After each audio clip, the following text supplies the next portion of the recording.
وقل رب زدني علما. Quand on dit que Ashhadu anna Muhammad Rasul, il y a des conditions, comme on a vu pour la ilaha illallah. La première condition, pour que ton attestation soit valide, la première, c'est que tu dois croire en lui dans ton cœur. Obligé. Tu dois croire au message de Mohammed dans ton cœur. Tu dois être convaincu que c'est le messager d'Allah. Si tu n'es pas convaincu dans ton cœur, tu n'es pas musulman. Tu dois être convaincu dans ton cœur que quoi? Que Mohammed, c'est le messager d'Allah. Ça, c'est la première condition. Notez bien ça. Alhamdulillah, si c'est clair pour tout le monde. La première condition, quand on dit que Mohammed, c'est le messager d'Allah, c'est de reconnaître son message par le cœur. La preuve, dans la sourate 63, premier verset. إذا جاءك المنافقون قالوا نشهد إنك لرسول الله والله يعلم إنك لرسوله والله يشهد إن المنافقين لكاذبون. Allah a dit, lorsque les hypocrites viendront te voir, Mohammed, ils diront, on atteste que tu es le messager d'Allah. Allah, il a dit quoi? Wallahu ya'lamu. Allah, il sait, Mohammed, innaka la rasuluhu, que certes, tu es le messager. Mais Allah, il atteste que les hypocrites, ce sont des menteurs. Pourquoi ce sont des menteurs? Parce qu'ils l'ont dit par la langue, mais ils n'y croyaient pas dans leur cœur. Ils ont dit, hein, nashhad, on atteste. Ils l'ont dit par leur langue. On atteste que tu es le messager d'Allah. Allah, il a dit, c'est des menteurs. Ils l'attestent par leur langue, mais ils ne le croient pas dans le cœur. Donc ça, c'est la première condition, je répète, d'attester dans le cœur que Mohammed, c'est le messager d'Allah Azza wa Jal. Deuxième condition, le fait de le prononcer par la langue aussi, c'est obligatoire. Il faut le croire dans le cœur, ça c'est un, mais ça ne suffit pas. Il faut le prononcer par la langue aussi, obligatoirement. Dans la sourate 2, verset 146. الذين آتيناهم الكتاب يعرفونه كما يعرفون أبناءهم وإن فريقا منهم ليكتمون الحق وهم يعلمون. Allah Azza wa Jal, il s'adresse aux Juifs, aux Yahoud. C'était des gens qui avaient de la science, qui avaient de la connaissance, dont Allah Azza wa Jal, il a décrit les caractéristiques de Mohammed dans la Taurat. Il a écrit, ils ont tout effacé, mais il écrit qu'il va venir, à quoi il ressemble, comment il est. Allah, il a tout dit. Dans ce verset-là, Allah, il leur a dit quoi? Ya'rifunahu. Ils reconnaissent le prophète Mohammed kama ya'rifuna abna'ahum, comme ils reconnaissent leurs propres enfants. Allah, il a dit que les Juifs, ils reconnaissaient le prophète Mohammed parmi tous les Arabes là. Ils savaient formellement que c'était lui. Tellement Allah, il l'a décrit, ils savaient formellement, il n'y avait même pas l'ombre d'un doute où ils disaient peut-être, pas peut-être. Allah, il a dit dans le Coran, ils le reconnaissent comme ils reconnaissent leurs enfants. C'est-à-dire, ils ne peuvent pas le mélanger aux autres. Mais par orgueil,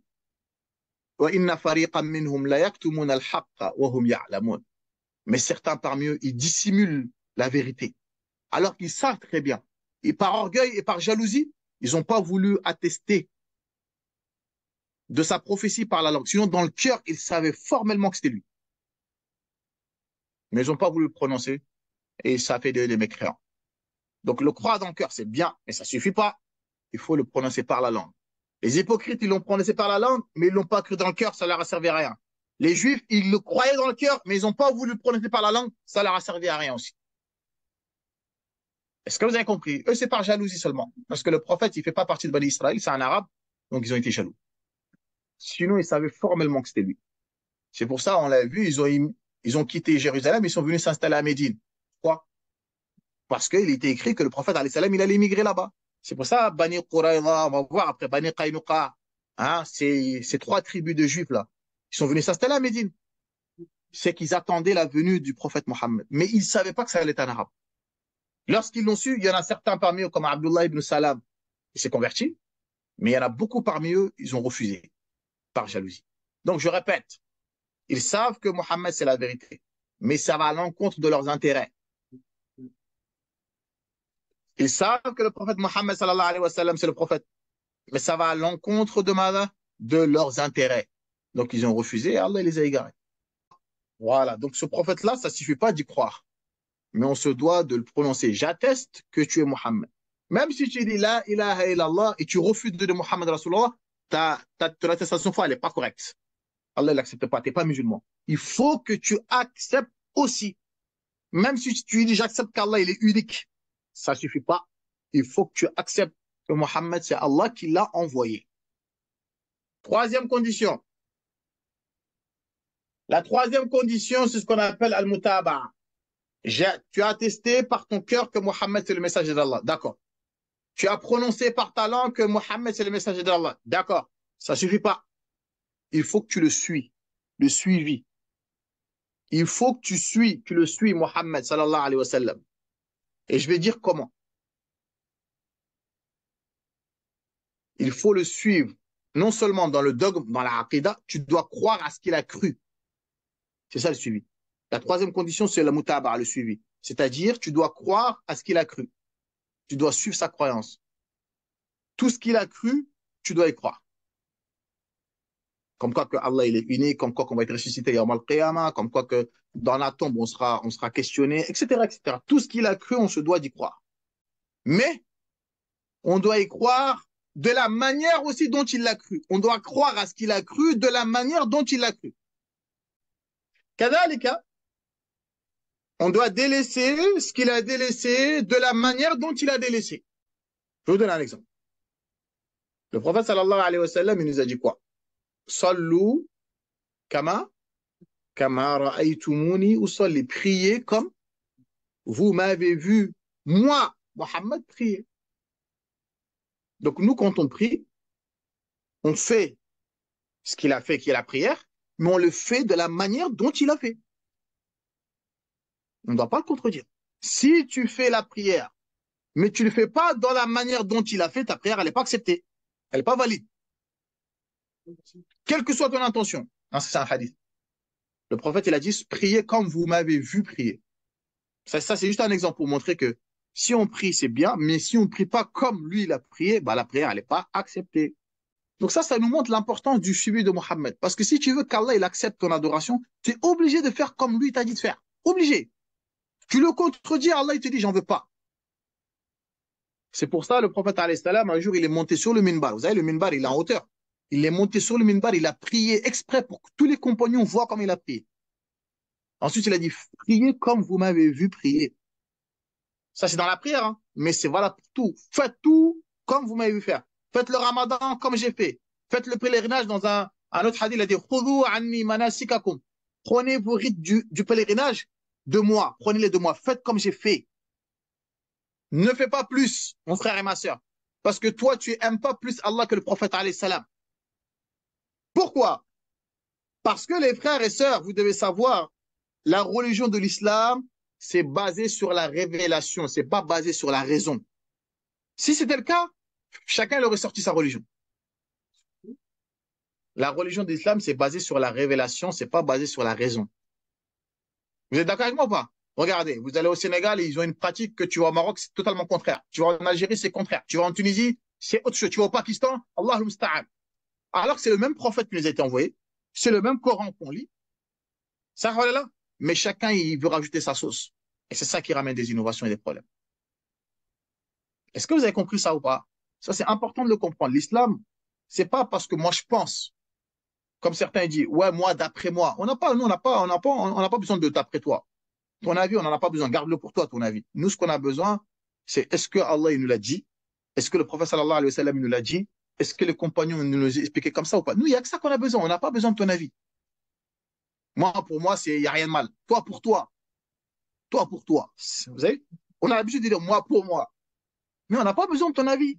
Nous, ce qu'on veut, c'est est-ce que Allah nous l'a dit? C'est ça qu'on a besoin. L'islam, c'est basé sur la révélation. Tout ce qu'on fait là, la prière, pourquoi le dhuhr, on fait 4? Parce que Allah nous a dit de faire 4. C'est tout. Pourquoi? Allahu alam. Pourquoi le Fajr c'est 2? On ne sait pas. Il nous a dit de faire 2, on fait 2. Pourquoi le Maghrib c'est 3? Allahu Alam. Il nous a dit de faire 3, on fait 3. On s'arrête là. Pourquoi le Ramadan c'est une fois dans l'année? Pourquoi c'est pas 2 fois? Pourquoi c'est pas 4 fois? Allahu Alam. Pourquoi le Hajj c'est une fois? Allahu Alam. Et nous, on nous a dit de faire, on fait. Nous, on exécute. On n'a pas notre mot à dire. Cette religion-là, elle ne m'appartient pas. Elle n'appartient pas à mon père, elle n'appartient pas à ma mère, elle n'appartient pas à ma tribu, elle appartient à Allah. Donc Allah, il nous ordonne de l'adorer comme lui, il veut. Il t'a pas dit de l'adorer comme toi, tu veux. Al-Hassan al-Basri, il a dit, Al-qawlu la yasihu al-qawlu illa bi'amal. Une parole n'est pas authentique, n'est pas valide sans l'acte.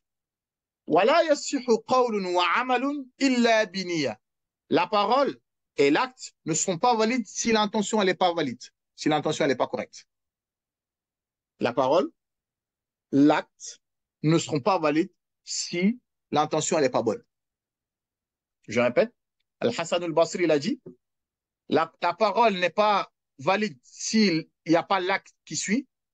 La parole et l'acte ne seront pas valides si l'intention elle n'est pas bonne.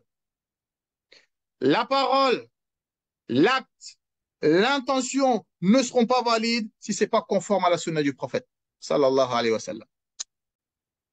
Dans Bukhari 7280, le prophète sallallahu alayhi wa sallam, il a dit un très grand hadith, là. Écoutez bien les frères et sœurs.